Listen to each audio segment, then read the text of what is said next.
What's going on, everyone? It's Adam and Craig with Grandstand Golf. In this show, we're doing our PGA DFS Sleepers for the 2021 American Express. Sorry it's getting to you a little bit late, Craig. You had some power outage over there? Or? Yeah, we're having all kinds of issues. First off, this week dealing with for the last few weeks, we had a water main break and then power goes out. So it's one thing after another, but we'll get it to you now. Love to hear who your sleepers are, as always. For sure. Yeah. Our course preview, course breakdown, weather, that's all in our PGA DFS pick show. So make sure to go check that out, as well as our 6 favorite plays on the slate. But we are talking sleepers, 7,500 and under on DraftKings. Craig, should we just jump into it? Yeah, only other thing real quick, we'll be doing a live show on YouTube tonight, 9 Eastern, 6 Pacific. So these are guys that I think are definitely in our respective player pools, but we'll go through a little bit more in depth, everyone who we like for this week. Yeah, for sure. My first sleeper, Sepp Straka, 7,400 on DraftKings. He is 36th there on FanDuel, 9,100. He's 34th. I think a really good start to the season for him for the 2021 PGA Tour season. He's got 4 top 25s in 9 events and only 1 missed cut. Looking at the Grandstand Golf model that we have, strokes gained approach, strokes gained putting, strokes gained around the green, all very important today. Or in this week for this tournament. Yeah. He's positive in all of them for this season. +8 on approach, +1.8 on putting, and just positive on strokes around the green. And then looking at his course history. So he finished T4th last year. He came in with 3 missed cuts in his last 4 events, but still finished 4th. He's coming in much better form this year, but his history at the stadium course, taken away, because we have all the changes this year to the Amex. Looking at just the stadium course where we will have 3 rounds this year, 67, 65, 66. Like, that's a truly amazing average. When we look at the hardest course, typically on this rotation. It's all right. But no, the other thing about Sepp, I think, is even if you don't necessarily like him as a tourney-long play, I think he's a very viable showdown play. I think he's one of these guys that maybe sometimes struggles to put 4 rounds together, but even if not, he usually does score pretty well in a round or 2 during the week. So just something to keep in mind if he ends up just missing the cut in your player pool. Yeah, absolutely. My first one here. So I have a bit of a theme here. I'm looking at putters. This is the course, in my breakdown of it over the past, since 2013, which is when they rejigged the schedule, it looks like putting has been more important here than it is at most courses, and the most important predictive strokes gain stat here, which I spoke about a little bit in our picks video if you haven't already watched that. So this is a guy I brought up. I think we brought him up as a showdown play last week, but he wasn't in my player pool last week, and I feel bad about it. So it might be a little bit of FOMO, but he's a guy I'm just struggling to figure out. Peter Malnati, he comes in 7,200 on DraftKings, 45th there, 8,700 on FanDuel, 45th there. It just seems like I can't figure out why he's playing as well as he is. Strokes gain attitude, man. He leads the tour. Strokes gain attitude for sure. So last 6 starts, he's got 4 top 21. So had to stretch it just outside the top 20s because he had a single 21 finish, and only a single missed cut in the last 7 starts. But if you look back, like his long-term history, there's no reason that we should have been seeing this recent streak of good play coming, probably playing the best golf of his career, and really doing it on the back of a hot putter. You look at him over the last 6 months, he's gaining almost a stroke putting. He's 0.98, which in this field is the most over that time. So if you do think that putting is one you want to look at as the predictive stat, then he's a guy to definitely look at. For sure. So yeah, essentially, I can't figure out how he's getting the results he is, because he's slightly positive with his tee to green and his ball striking, but it just doesn't jump off the page. It just seems like the times that he is getting a hot putter, it's just so hot that you can't. It covers up for so many things. So the thing I think with Malnati right now is it seems like the DraftKings and FanDuel pricing is lagging behind. Like we see. I think we saw Chris Kirk got a pretty big price adjustment this week, but Malnati has still been in the high 6s, low 7s. But I think it's in part because he's doing it so much with the putter that typically you don't get as much. It's more thought of as the variability, and it's going to come back down to earth. But I'm going to ride the wave this week. And again, similar to Sepp, I think even if you don't like him tournament long, he does.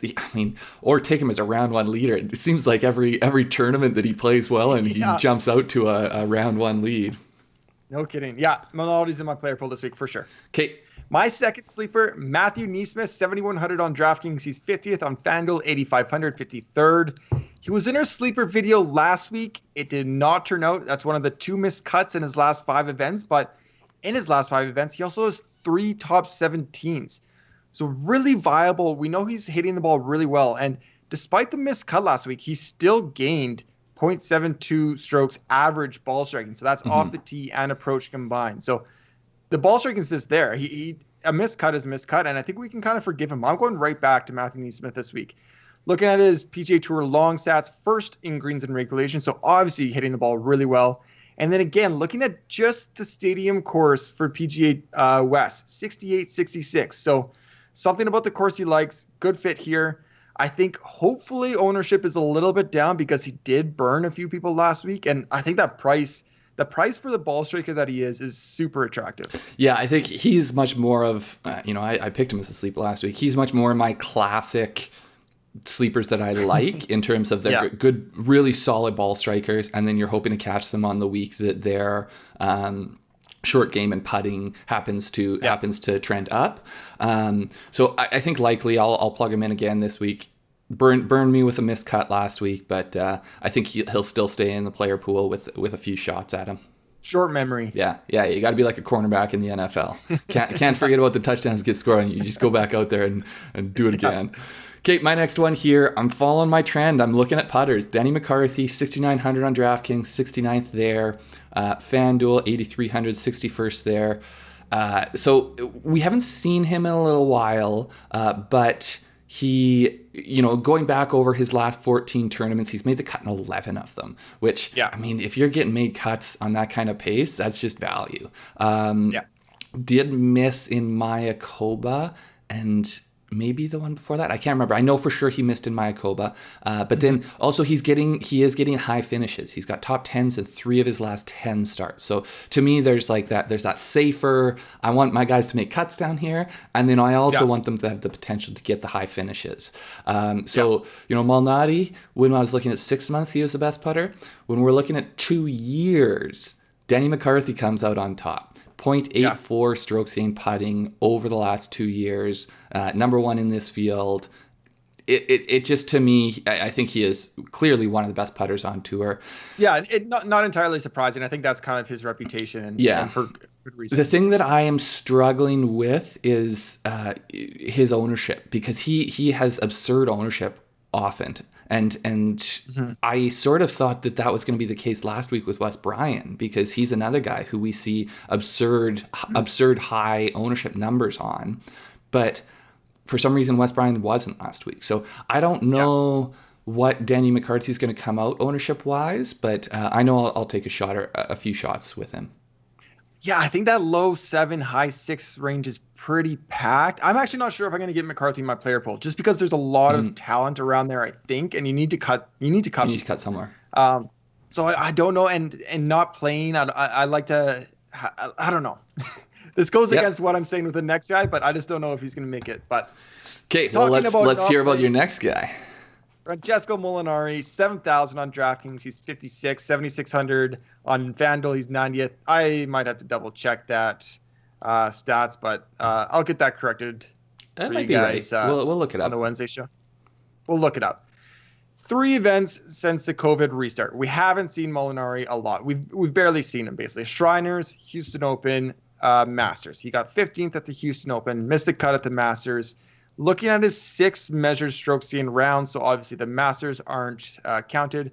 The Shriners, we only got the first 2 days. He's still positive plus 1.097 strokes gained tee to green. So he didn't forget to hit the ball during this break.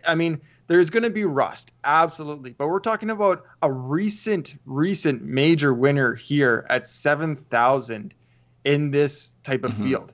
Just recently, right before the COVID break, he was ranked 26th in the world. Yeah. So, I mean, the talent's there. He might miss a cut, but he also, I mean, if he does return to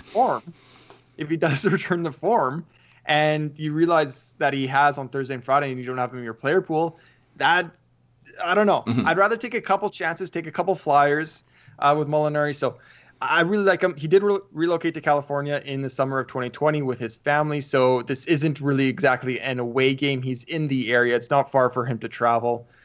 I don't know. It's risky. I'm not saying it's without risk, but if you're willing to play people like Gary Woodland, I think you can play Molinari at 7,000. And I think, Craig, that's a good plug for our top 5 bounce back. Yeah, check out the video we had on the top 5 bounce back players this year, because we chat about him a little bit there. I think there's a lot of reasons that you want to try to be early on Molinari. I think he's going to return to form. It's just a matter of when. I'll definitely be plugging him into my pool this week. The one thing, it might make you sound a little bit like you're a Canadian when, like, I'm pretty sure he relocated to the Bay Area, and this is in Southern California. It's kind of like saying, oh yeah, like he's in Canada, right? Like Toronto, Vancouver, what's the difference? Same difference. Hey. But no, I like him. I think, yeah, I'm going to take shots with him. I think the pedigree is so high that yeah, it's just a matter of when that rust shakes off. I'm saying it's a shot in the dark, though. Yeah. We don't know what we're going to get. Yeah. It's a shot in the dark. And speaking of shots in the dark, I've got the good old 18-year-old here, Akshay Bhatia, 6,500 on DraftKings, 93rd there. He's 7,200 on FanDuel, 105th there.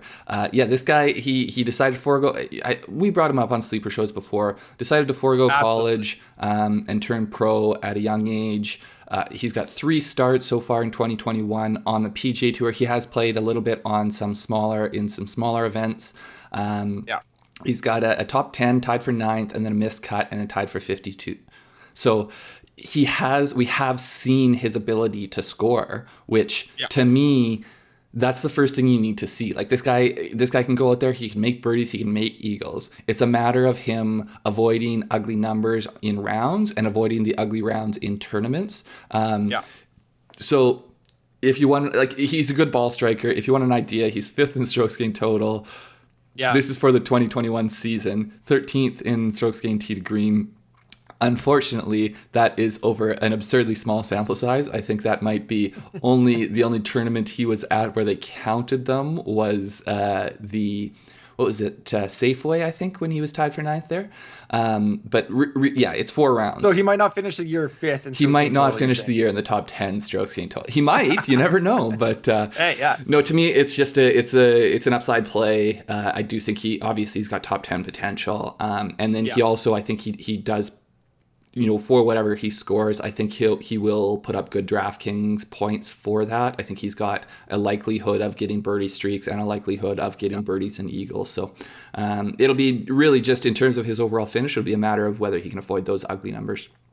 I really like Bhatia, and I think actually his ownership might be lower than we suspect, because the young talent in that price range is pretty incredible. We got Harry Hall, John Augenstein making his pro debut, Bhatia, Tom Kim, Junyo Kim at 6,300, Ventura at 6,600. So there's a lot of young, talented guys in that 6,600, 6,300 range. I think, surprisingly, Bhatia might almost be the safest, like highest floor, highest ceiling. That might be kind of a hot take, but I think they should put him and Tom Kim and find the other youngest one that you could get a teenage group out there in the first couple rounds. I love it. Man, that featured group would get a ton of looks from me. Those are our 6 sleepers. Thank you, everybody, for watching. Make sure to subscribe to our channel. It really does mean a lot to us. Watch our other videos. Like and comment. Let us know who your favorite sleeper is for the American Express. And join us Wednesday night, 9 p.m. Eastern on YouTube for our live show. Yep. Good luck, guys. We'll see you next time. Yeah.